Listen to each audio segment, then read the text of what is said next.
Assalamualaikum warahmatullahi wabarakatuh. Alhamdulillahi rabbil alamin wa bihi nasta'in ala umuri dunya waddin. Wassalatu wassalamu ala rasulil amin wa ala alihi wa sahbihi ajma'in. Rabbi shrah li sadri wa yassir li amri wahlul 'uqdatan min lisani yafqahu qawli, amma ba'd. Muslimin dan muslimat, sidang pendengar, sidang penonton yang dirahmati Allah sekalian, kita melihat satu ayat Allah Subhanahu wa taala. A'udzubillahi minasyaitonir rajim. Ya ayyuhalladzina amanu kutiba alaikumus shiyamu kama kutiba alal ladzina min qablikum la'allakum tattaqun. Sadaqallahul azim.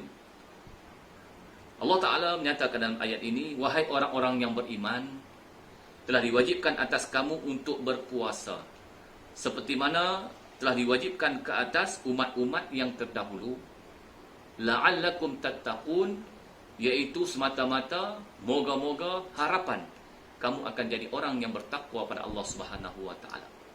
Sebenarnya dengan Ramadan al-Mubarak pada tahun ini, kita menyambutnya dengan penuh kegembiraan, keriangan.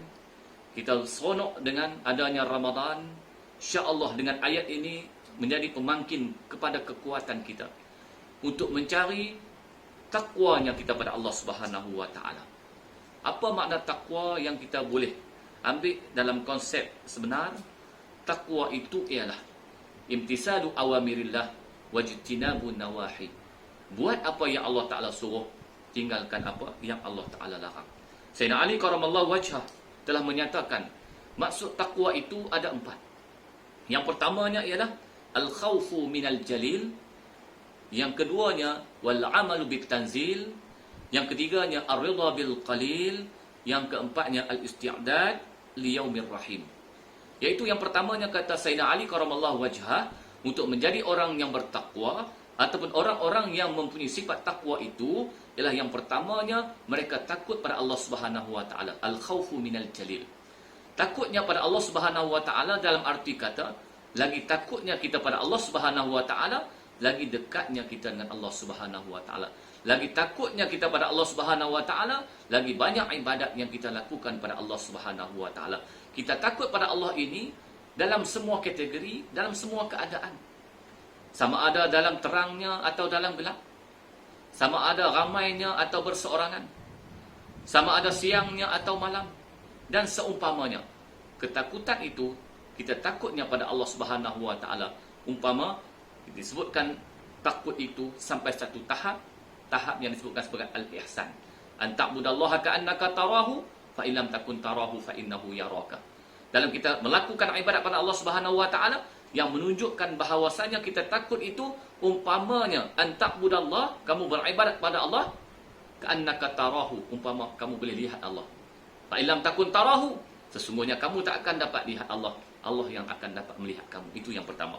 Yang keduanya wal amalu bit tanzil, beramal dengan apa yang diturunkan oleh Allah Subhanahu wa taala, yaitu Al-Quran, ayat larangan, ayat suruhan dan seumpamanya.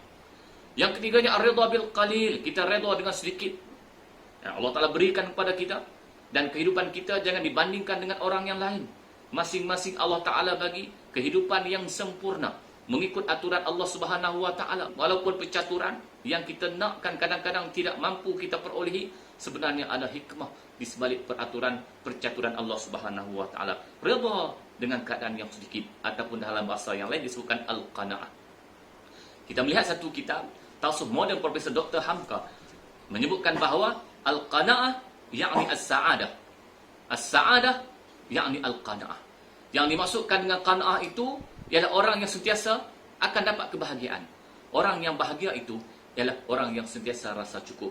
Sebab itu kata Hamka, orang yang bahagia ialah orang yang qanaah. Orang yang qanaah itulah orang yang bahagia.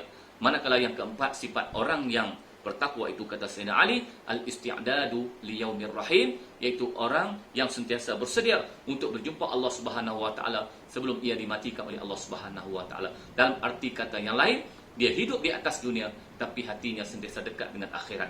Dia bersedia bila-bila masa Allah Taala ambil dia, kerana ia sudah mampu untuk berjumpa dengan Allah Subhanahu wa taala. Al-isti'dad liyaumir rahim, kita mampu dan bersedia untuk berjumpa dengan Allah Subhanahu wa taala. Sifat-sifat takwa ini antara disebutkan oleh Sayyidina Ali, itu 4 cirinya. Bersedia berjumpa dengan Allah Subhanahu wa taala itu mati.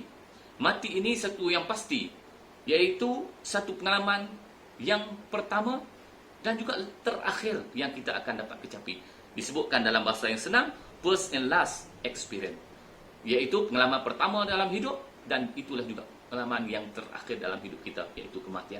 Bila cukup 4 ciri ini yang disebutkan oleh Sayyidina Ali karamallahu wajhah, maka sudah pastilah dia akan mencapai satu tingkat yang tinggi, tingkatan yang tinggi, iaitu tingkatan takwanya pada Allah Subhanahu wa taala. Insya-Allah kita sama-sama berusaha untuk memperolehi darjat takwa ini. Sekian, wabillahi taufiq wal hidayah. Assalamualaikum warahmatullahi wabarakatuh.